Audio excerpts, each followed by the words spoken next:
कामयाबी के 1 साल का जश्न। ठट्टो खां रिपोर्ट कर रहा है अकबर दलवाणी।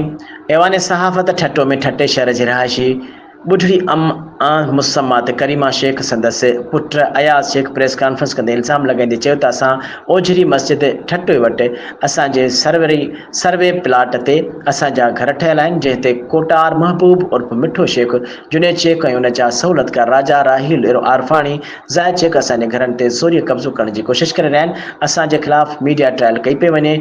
असांजे ख़िलाफ़ फेक ख़बरूं हलाइण सां गॾु असांजे मथां कातिलाणो हमलो कयो आहे ऐं अयाज शेख दाहींदे चयो त असांजी अमड़ खे मूंखे धिका हयां अथनि धक हयां अथनि ऐं असांखे हथ में धकु लॻो आहे ऐं जंहिंजे करे असां थाणे ते NC दाख़िल कराई आहे। SSP ऑफिस ऐं कंप्लेन सेल में बि दरख़्वास्त दाख़िल कई आहे, पर पुलिस को बि तदारक न कयो, जंहिंजे करे वरी असां सेशन जज ठट्टे जी कोर्ट में A22 जी दरख़्वास्त दाख़िल कई आहे।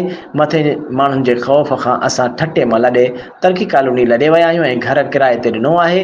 असांखे मसवाड़ वठणु कोन था ॾियनि ऐं मसवाड़नि खे मनो कनि था त जॾहिं बि असां घर ते वञूं था त लठियूं खणी विढ़ण लाइ अचनि था।